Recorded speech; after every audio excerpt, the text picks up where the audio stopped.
to preview our Premier League game against Everton.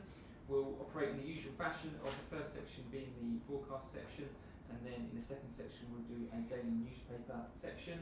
We're going to start with Dharmesh from Sky Sports News. Dharmesh, if you unmute yourself, away you go.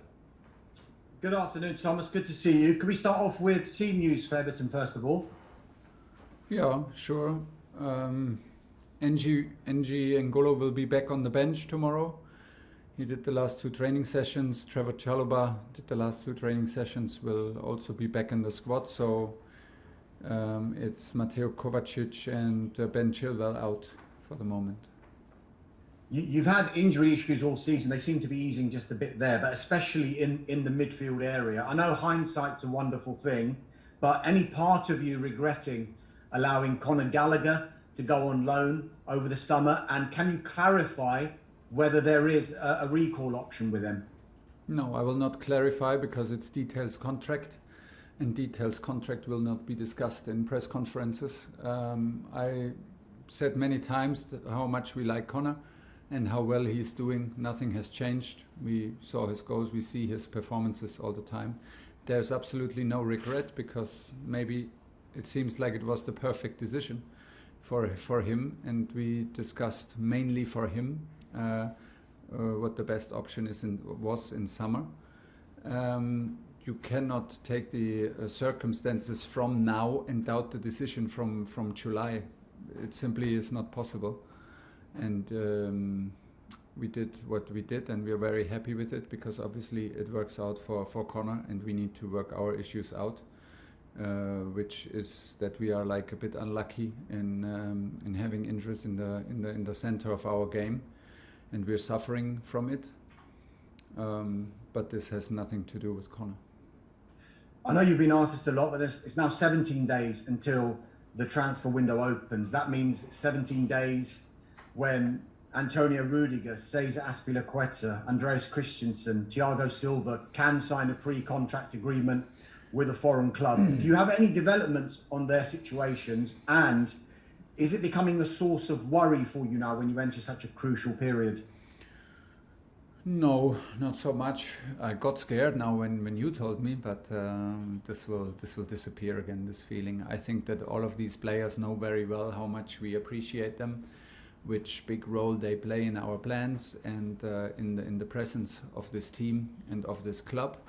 And I think they will be like, they are very aware of it and will not throw it away like this. So yeah, of course it's their right now to do things, but it's also their right to stay with us and create the future and be a part of the future of Chelsea Football Club. And we are on it. We are on it with patience. We are on it with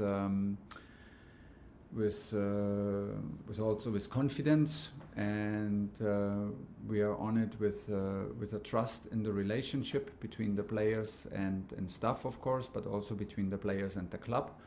And this is how it should be.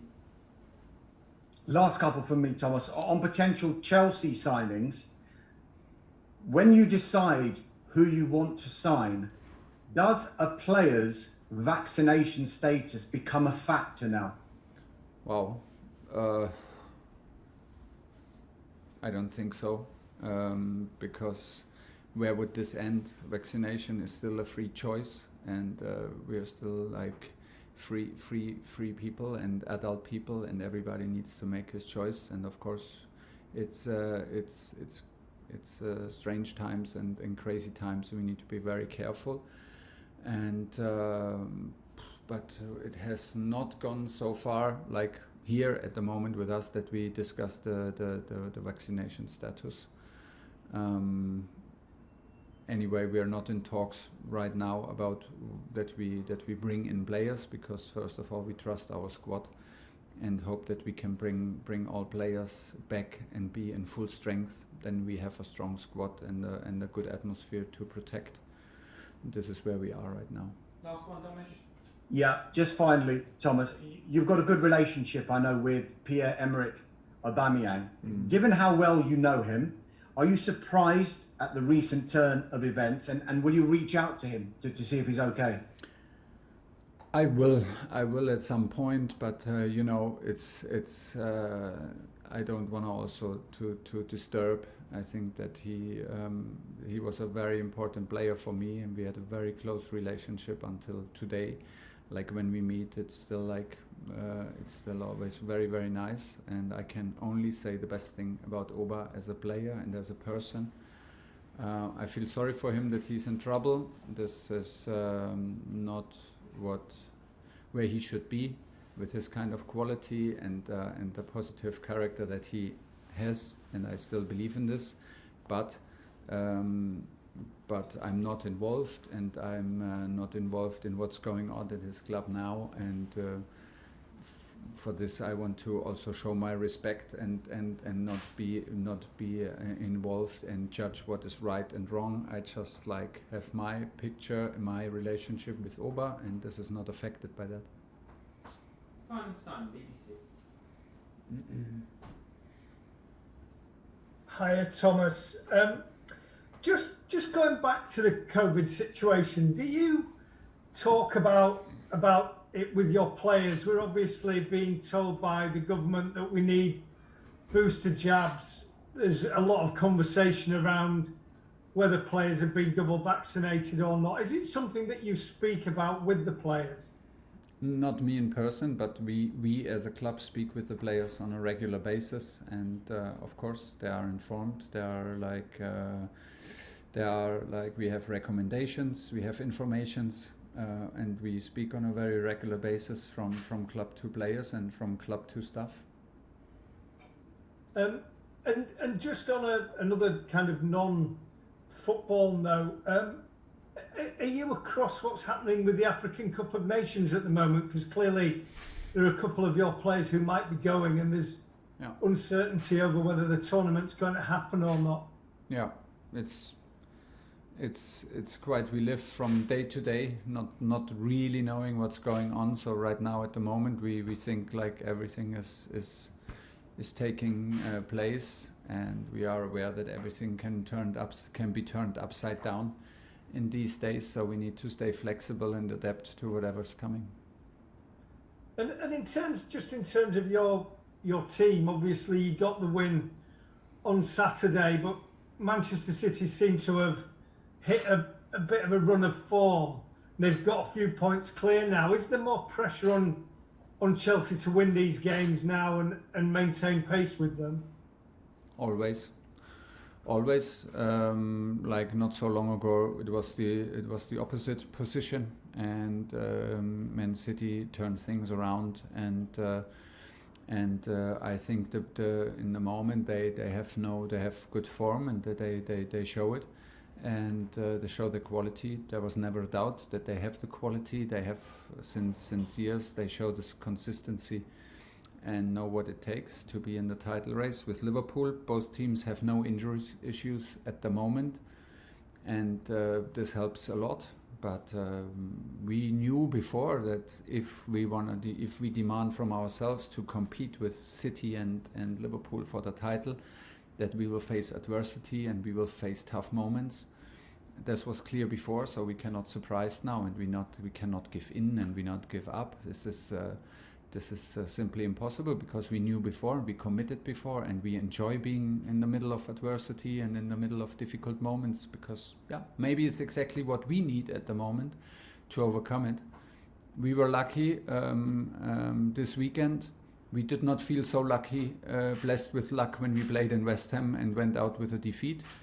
We did absolutely not have the luck on our side when we played a draw against Burnley, so there's no we should not start to excuse and to say sorry for a late victory. We found a way to win this game, and the next game is in front of us against Everton. We play at home, and we do what is needed to have the possibility to win 3 points. That's it. Nick Purewell. Hi Thomas.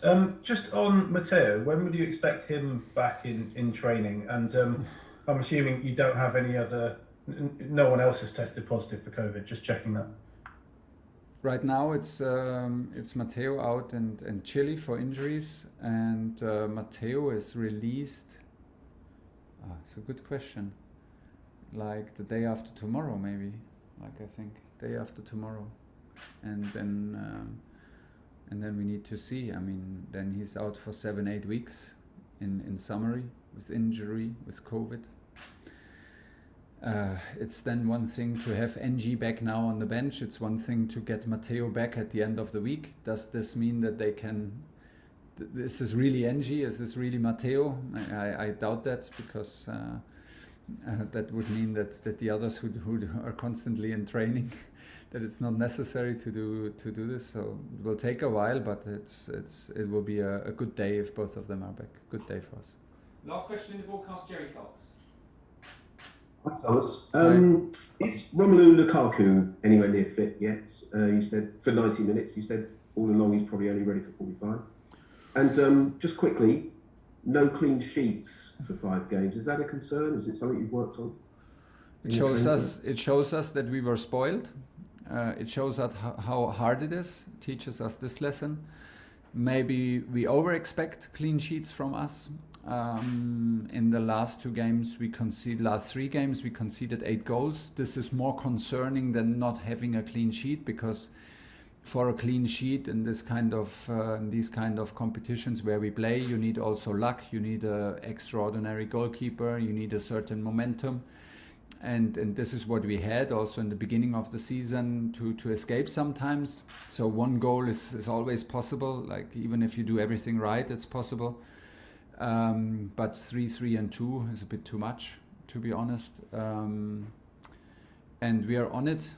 We're on it. It makes you appreciate. It makes you understand how hard we worked before, what it takes to be so consistent and not conceding. And we want to get back on track. It's clear. Maybe it shows us how much details matter, how much individual top level in every situation matters, and hopefully we get this consistency in not conceding back into our game, because it's crucial if you want to win consecutive football matches on this level. And to Romelu, well, fitness, we can debate endlessly what is fit and what is not fit. Player will say I'm fit. Maybe some fitness coaches will agree, disagree, and then comes the head coach and maybe disagrees or agrees. It depends also on the game, on the intensity level of the game. We let him play some 70-something minutes against Zenit. Then we had a lot of traveling and a lack of sleep, and a very intensive opponent with Leeds. So we decided not to put him in this turmoil straight away, but I think he can play 70 plus, but it depends on how the game goes. Okay, that's the end of the broadcast section. We'll do a quick daily newspapers. If you like a question in the daily newspaper section,